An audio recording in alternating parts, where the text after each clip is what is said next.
Hi friends, अभिमान academy एक बार फिर से आपका स्वागत है। और आंसर की वालों की नियुक्ति प्रक्रिया शुरू होने वाली है, क्योंकि इससे पहले का जो मैटर था एक एनओसी वाले अभ्यर्थियों का, उन एनओसी वाले अभ्यर्थियों का मैटर जो है अब यहाँ पर शुरू हो गया है।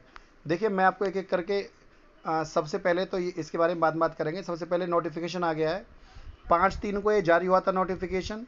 और लिखा हुआ है रोहित कुमार एवं 56 अन्य के अनुपालन में विद्यालय विद्यालय आवंटन के संदर्भ में। क्योंकि ये वाला मैटर आंसर की वालों से लगभग लगभग 25 दिन पहले का मैटर है। मतलब आदेश तो पहले ही हो गया था, लेकिन प्रक्रिया शुरू होने में लगभग 25 दिन पहले प्रक्रिया शुरू हुई थी इसकी। तो लगभग अब से लगभग एक महीने बाद, क्योंकि देखिए 13 तारीख को तो ऑर्डर आ जाएगा 6800 वाले का भी। तो 6800 वाले के साथ साथ सरकार ऐसा भी कर सकती है कि आंसर की वालों की नियुक्ति 6800 ऑर्डर वालों के साथ करे। और ऐसा भी हो सकता है कि आंसर की वालों की नियुक्ति प्रक्रिया पहले शुरू कर दे। तो उधर, क्योंकि अब एनओसी वालों का जो मैटर है वो क्लियर हो चुका है। यहाँ पर देखिए, एक एक करके जो कोर्ट से जो आदेश मिलते हैं उनके अनुपालन में ही भर्ती प्रक्रिया आगे बढ़ती है। क्योंकि सरकार की निगाह में तो 69,000 शिक्षक भर्ती पूरी हो चुकी, लेकिन अब जैसे जैसे कोर्ट के आदेश होते रहेंगे भर्ती प्रक्रियाओं को लेकर, सरकार उन पर जो है आगे अपना कार्रवाई करती रहेगी। तो उपरोक्त विषयक परिषद कार्यालय में पात्रांक इतने इतने इतने 28/12/2022 पात्रांक इतना। देखिए, इसमें भी कह रखा है कि भर्ती जो है 16/1/2023 16 के संदर्भ में ग्रहण करने का कष्ट करें। मतलब 16 जनवरी को यह आदेश हुआ था। उसके बाद जो है 12/4/2022 में याचिका जनपद आवंटन में माननीय उच्च न्यायालय इलाहाबाद में योजित याचिका 274/2020 अमित शेखर भारद्वाज बनाम अन्य, मतलब जितनी भी इसमें रिट थी उन सबको यहाँ पर टैग करके एक साथ ही जो है, देखिए यहाँ पर लिखा हुआ है सॉफ्टवेयर के माध्यम से ऑनलाइन की जाएगी उनकी नियुक्ति प्रक्रिया। देखिए, इसमें इन्होंने क्या काम किया है, पहले जो ये लिस्ट बना रहे हैं, पहली लिस्ट जो है वो महिलाओं की तैयार कर रहे हैं, फिर ये पुरुषों की लिस्ट तैयार कर रहे हैं, ऐसे करके अवरोही क्रम में कर रहे हैं 69,000 शिक्षक भर्ती के संदर्भ में। इस तरह से लिस्ट तैयार हो रही है, ठीक है। फिर देखिए, अब महिला अध्यापकों की सूची अवरोही क्रम में, फिर पुरुष अध्यापकों की, और उसके बाद वरीयता दी जाएगी। देखिए, यहाँ पर यह भी साफ साफ लिखा हुआ है, अगर गुणांक समान हुए तो पहली नियुक्ति ज्येष्ठता के आधार पर दी जाएगी। फिर उनकी नियुक्ति की तिथि समान होने पर अधिक आयु वाले को अध्यापक वरीयता दी जाएगी।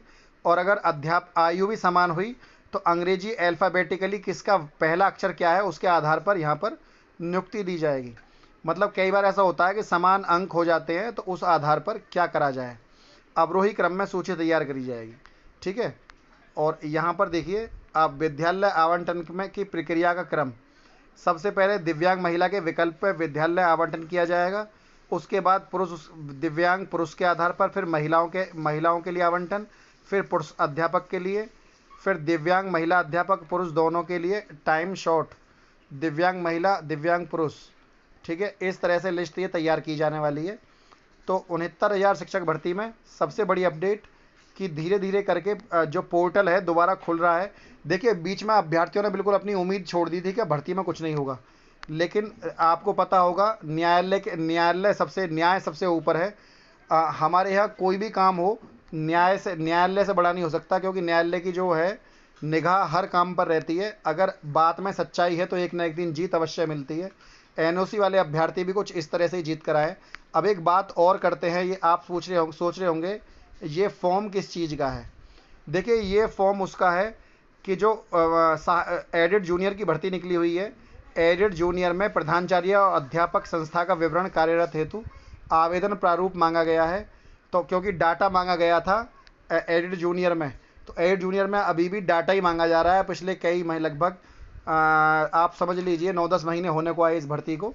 एडेड जूनियर में भी डाटा खेल रही है गवर्नमेंट। मुझे लगता है थोड़े समय में जो है, देखिए एक प्रक्रिया होती है। दूसरा, गवर्नमेंट की भी गलती यहाँ पर हम पूरी नहीं कह सकते, क्योंकि माननीय न्यायालय में अभी मामला विचाराधीन है, और जब तक न्यायालय में विचाराधीन होगा सरकार भी आगे नहीं बढ़ सकती केस में। 6800 का ऑर्डर मैंने आपको पहले ही बता दिया कि ऐसा मेरा अनुमान है, ऐसा मेरा व्यक्तिगत अनुमान है कि 6800 प्लस अनरिजर्व कैटेगरी को जो है ना, अनरिजर्व कैटेगरी में सभी आ जाते हैं। 6800 प्लस यूआर अनरिजर्व कैटेगरी को यहाँ पर जो है ऑर्डर आने के ज़्यादा चांस है। और लगभग 2 दिन बीच में है, आप देख लेना ऑर्डर में क्या आता है। सुबह लगभग 4 नंबर पर केस लगा हुआ है, मैंने आपको पहले ही बताया था। तो आंसर की वालों की भी आवेदन प्रक्रिया जल्द शुरू होने वाली है।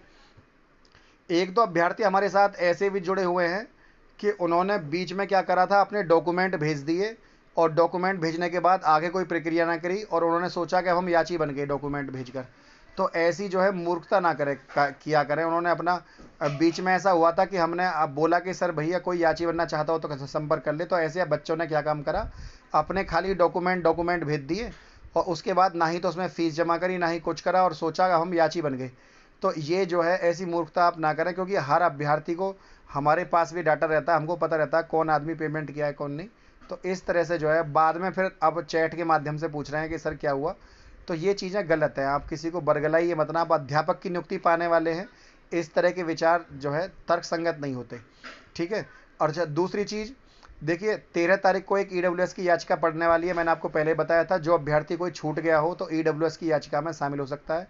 आंसर की मैटर के ऊपर अब 13 तारीख को कोर्ट खोलेगी। 13 तारीख को 6800 का ऑर्डर आएगा। 14 तारीख को अपना केस लगा हुआ है इलाहाबाद उच्च न्यायालय में, उसमें रिजॉइंडर दाखिल होगा सरकार की तरफ से। हो सकता है उसी दिन ऑर्डर रिजर्व हो जाए 14 तारीख को, और उसके बाद जो है अन्य प्रक्रियाओं पर शुरू हो जाएंगी। कुछ कुछ कुछ केसेस अभी भी जो है इस आधार पर किए जाएंगे कि 6800 प्रक्रिया में, 6800 में देखिए या ये भी बात है यहाँ पर, 6800 में जिसको भी न्याय नहीं मिला वो कोर्ट जाएगा, सीधी सी बात है। जिसको न्याय मिल जाएगा वो खुशियां मनाएगा।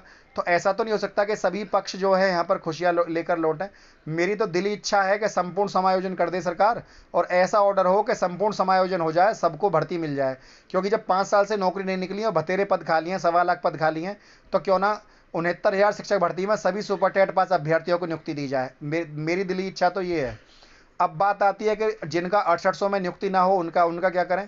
तो ये भी सच है कि वो अभ्यर्थी बाद में कोर्ट जाएंगे, इसका भी पूर्ण संभावना है। तो अभी जो है पूरे पत्ते जो है अभी खुले नहीं हैं। जब तक ऑर्डर ना आ जाए उससे पहले कुछ भी कहना जो है वो व्यर्थ है। तो आप 13 तारीख के ऑर्डर का इंतजार करें। फ्रेंड, यदि वीडियो आपको अच्छी लगी तो वीडियो को लाइक शेयर और चैनल को सब्सक्राइब करना ना भूलें। आज के लिए इतना ही। जय हिंद, जय भारत।